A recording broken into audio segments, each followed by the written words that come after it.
La situación en la isla a principios del siglo XVII era tensa debido al crecimiento del tráfico comercial ilícito, lo que llevó al arzobispo de Santo Domingo, Fray Agustín Dávila Padilla, a expresar su preocupación en 1601. Se quejaba de que los navíos españoles descargaban en el puerto de Santo Domingo y luego tenían que transportar los productos de la isla desde lugares distantes en la costa norte, lo que encarecía enormemente el comercio local. Esto llevó a que los habitantes de esa región se arriesgaran a comerciar con herejes piratas, como franceses, ingleses y flamencos, que ofrecían vino, aceite, lienzo y sedas a precios atractivos. El arzobispo propuso dos soluciones para detener el contrabando. Primero, sugería que se permitiera la llegada de barcos directamente a la costa norte de la isla desde Sevilla para cargar los productos locales. Segundo, pedía que se permitiera el comercio libre en la costa norte, similar a lo que sucedía en Sanlúcar y Canarias con las naciones extranjeras. Sin embargo, desde la administración central se consideró que se necesitaba un castigo ejemplar para poner fin al contrabando. En 1603, se emitió una real cédula que ordenaba la destrucción de todo el occidente de la isla, incluyendo ciudades como Puerto Plata, Bayá, La Yaguana, Montecristi y el Valle de San Juan de la Maguana. La población de estas áreas debía ser trasladada a la región oriental. El gobernador Antonio Osorio fue el encargado de llevar a cabo estas medidas drásticas entre 1605 y 1606. Sin embargo, las consecuencias fueron devastadoras e irreparables. La mayoría del ganado y población de las zonas afectadas pereció o emigró a Santo Domingo u otras colonias españolas de América. Además, estas medidas no lograron eliminar el contrabando y llevaron a la ocupación de la región occidental por parte de Francia, que estableció la próspera colonia de Saint-Domingue.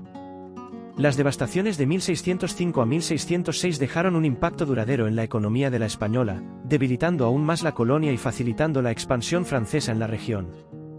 Esta fue una época tumultuosa en la historia de la isla que tuvo graves consecuencias a largo plazo. Siglo XVII en la Española, un periodo marcado por la miseria y las desgracias.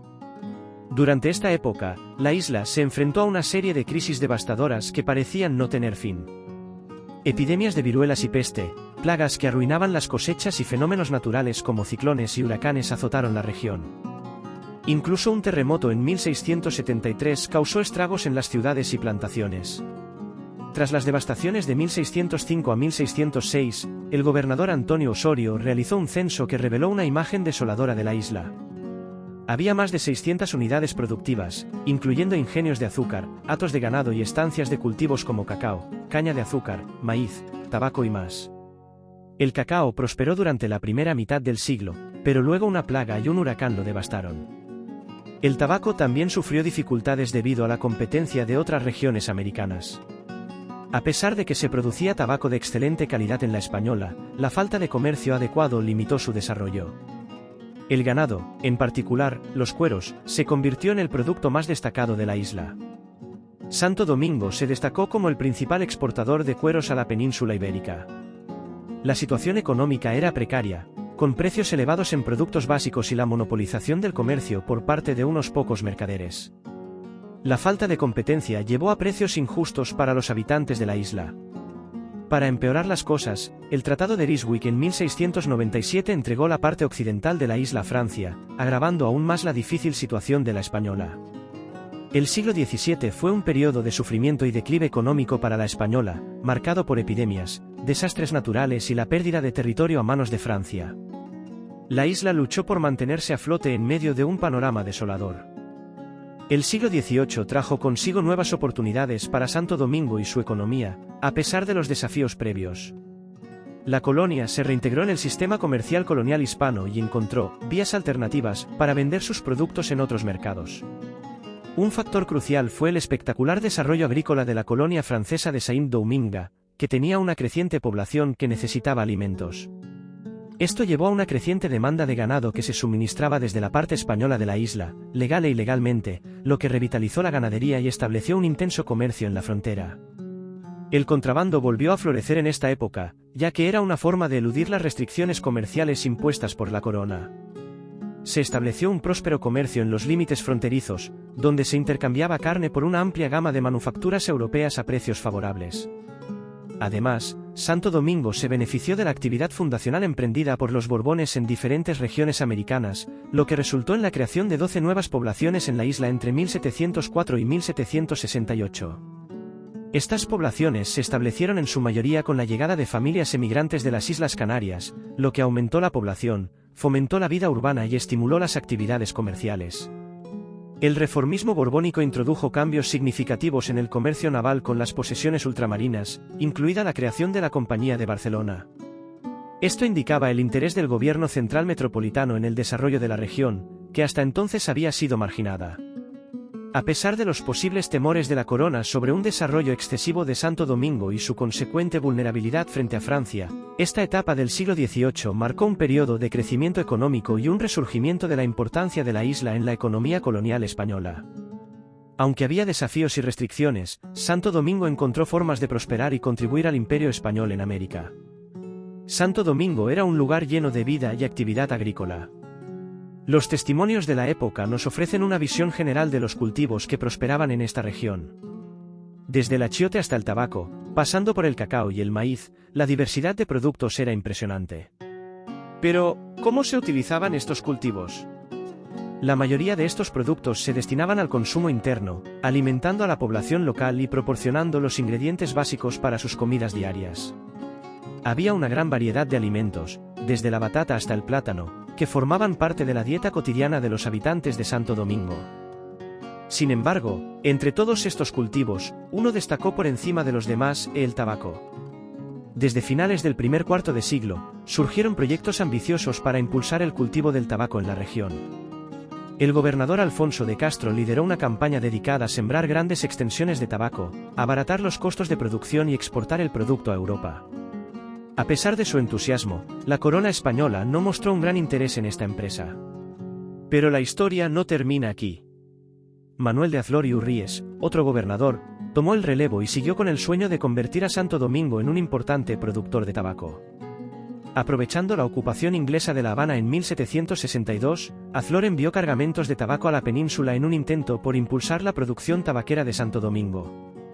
A pesar de estos esfuerzos iniciales y la creación de una factoría de tabaco en Santo Domingo en 1763, la producción de tabaco en la región no alcanzó las expectativas deseadas. Hubo desafíos como la irregularidad en la llegada de fondos y la falta de personal adecuado para gestionar la empresa. A pesar de estos obstáculos, la industria tabaquera conoció un periodo de esplendor gracias a las exportaciones a la península. El algodón también se consideró como un cultivo prometedor, y el gobernador José Solano y Bote presentó un plan para exportar algodón a la península y competir con el algodón maltés. Sin embargo, los altos costos de transporte y otros desafíos limitaron su desarrollo como producto de exportación desde Santo Domingo. En el siglo XVIII en Santo Domingo fue testigo de una rica diversidad de cultivos, desde alimentos básicos hasta productos con potencial de exportación como el tabaco y el algodón. A pesar de los desafíos, estos esfuerzos agrícolas contribuyeron al desarrollo económico y la vida de la colonia. A pesar de tener menos de 50.000 kilómetros cuadrados y estar rodeada por el mar, Santo Domingo logró mantener una impresionante cabaña ganadera de casi 250.000 de cabezas de ganado vacuno. Este logro es digno de admiración y rivaliza con las regiones ganaderas más extensas del continente. Superaba lugares como Guadalajara en México, a pesar de tener menos espacio. Inicialmente, la ganadería se centraba en la producción de carne para el consumo local.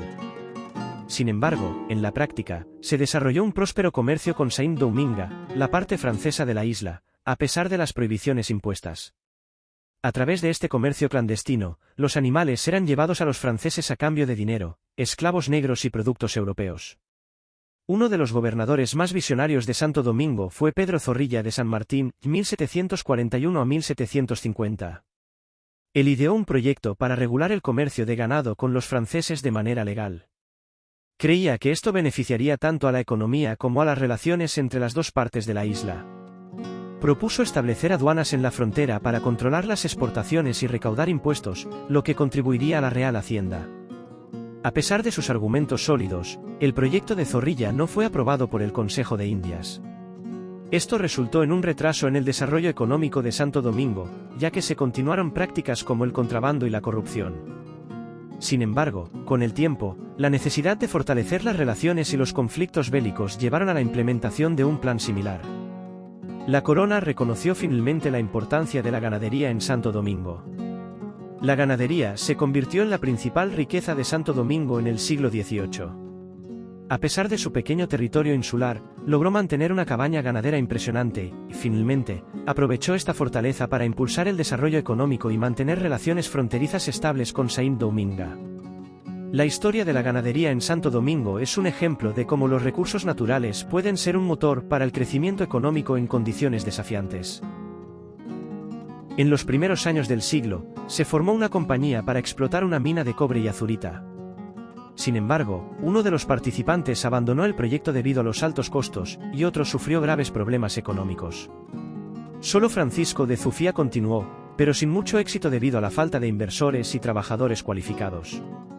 Al igual que en otros sectores económicos, los gobernadores de Santo Domingo respaldaron los esfuerzos mineros. Por ejemplo, Severino de Manzaneda y Guillermo de Morphy recurrieron a los fondos de las cajas reales para apoyar estas iniciativas. Desde la metrópoli se ofreció incluso construir una casa de la moneda para el metal extraído, pero la falta de trabajadores especializados en metalurgia hizo que esta oferta no tuviera éxito. A lo largo del siglo, hubo varios intentos de reanudar la minería, pero las diferencias entre los inversionistas y lo que la corona estaba dispuesta a conceder obstaculizaron estos esfuerzos. La rentabilidad de la inversión fue un factor clave en las decisiones de la corona. Hubo un proyecto propuesto por el Cabildo de San Carlos para administrar colectivamente todas las minas de cobre.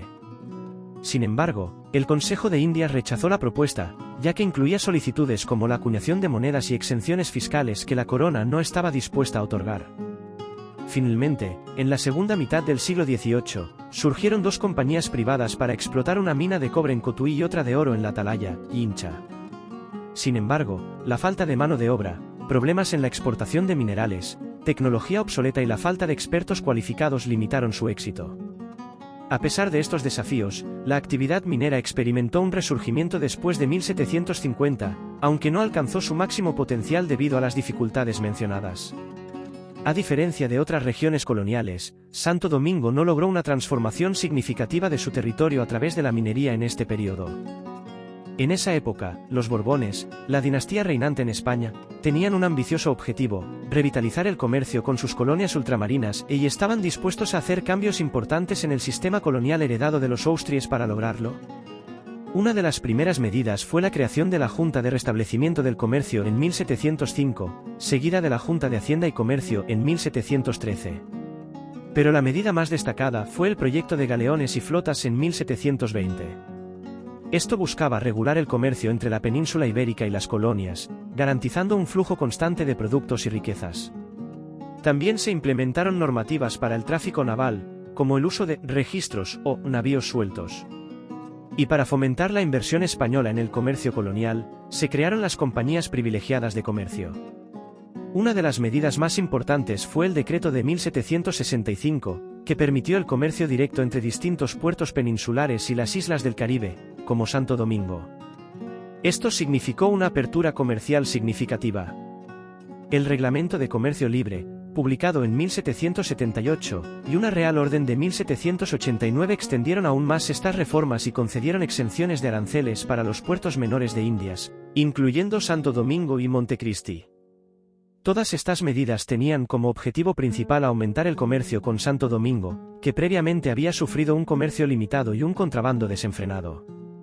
Pero, ¿cuál fue el impacto real de estas reformas en la isla? Las estadísticas revelan un panorama interesante. El número de barcos que llegaban a Santo Domingo desde colonias extranjeras aumentó en un 26.5% entre 1750 y 1795.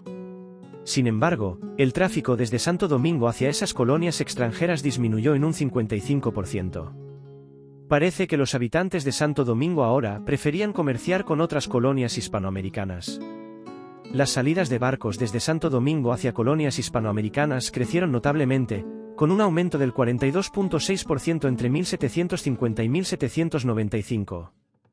Esto mostraba un comercio más sólido con las colonias españolas. Además, el contacto transoceánico entre la metrópoli y Santo Domingo se intensificó considerablemente. En los primeros 50 años del siglo XVIII, solo 12 barcos viajaron desde España a Santo Domingo. Pero en la segunda mitad del siglo, este número se disparó a 131. Y en el mismo periodo, el número de barcos que partieron desde Santo Domingo hacia España aumentó de 5 a 63. Esto refleja un mayor flujo de bienes y personas entre la isla y la península ibérica. Las reformas borbónicas transformaron el comercio y el tráfico naval de Santo Domingo. Aunque las cifras pueden parecer complejas, demuestran cómo las políticas de la dinastía Borbón revitalizaron las conexiones comerciales entre la isla y el resto del mundo colonial español. Un ejemplo fascinante de cómo la historia puede ser moldeada por el comercio y la política. Esta compañía tenía un propósito claro: impulsar el desarrollo económico de territorios que, aunque potencialmente ricos, estaban rezagados. La Compañía de Barcelona se creó el 4 de mayo de 1755 y tuvo 3 etapas distintas en su historia. La primera etapa, que abarca desde 1756 hasta 1762, fue un periodo de establecimiento y consolidación del comercio. Luego, de 1763 a 1776 a 78, llegó la fase de expansión definitiva y regularización del comercio. Y finalmente, a partir de 1778, comenzó la tercera etapa, que se caracterizó por un declive en las actividades de la compañía, posiblemente influenciado por la promulgación del Reglamento de Libre Comercio. Lo que hace que la historia de esta compañía sea particularmente interesante es su enfoque en Santo Domingo. Inicialmente, los comerciantes catalanes tenían la intención de centrarse en Honduras y la provincia de Guatemala.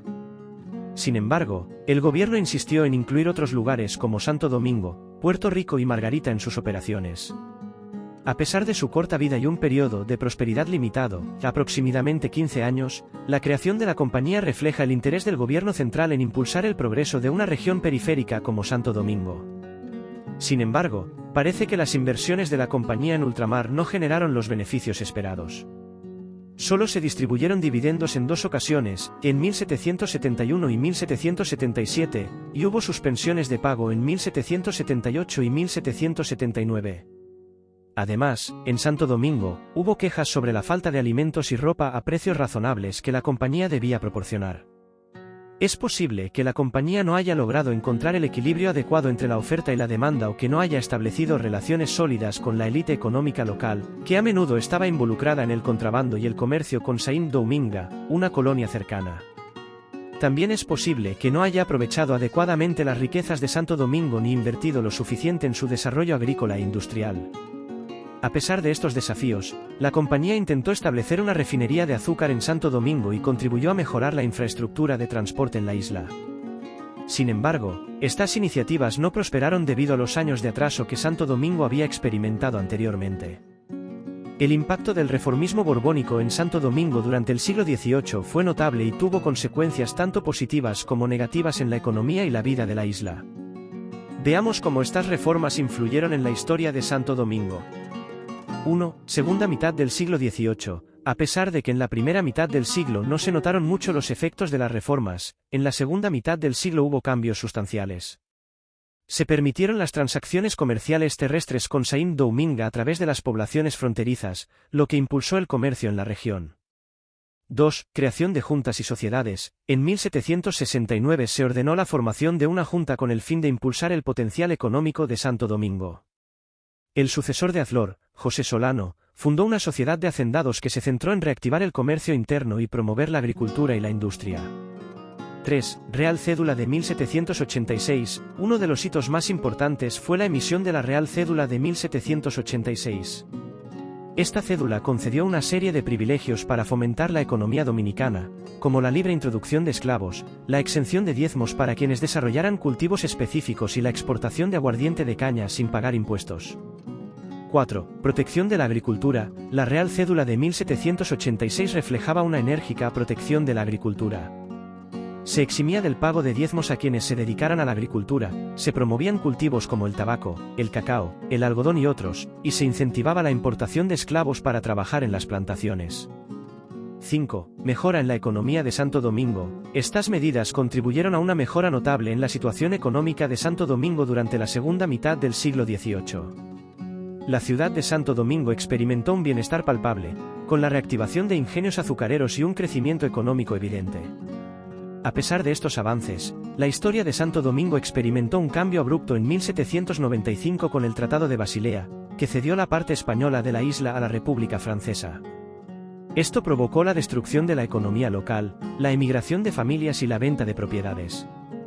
El reformismo borbónico en Santo Domingo tuvo un impacto mixto, con avances económicos notables en la segunda mitad del siglo XVIII, pero seguido de un retroceso significativo debido a eventos políticos posteriores. Así que aquí lo tienen, un breve vistazo a la historia económica de Santo Domingo durante los años 1500 a 1795. Esperamos que hayan disfrutado de este viaje a través del tiempo y que hayan aprendido algo nuevo. No olviden dar like, suscribirse y compartir este vídeo para más contenido histórico. Hasta la próxima.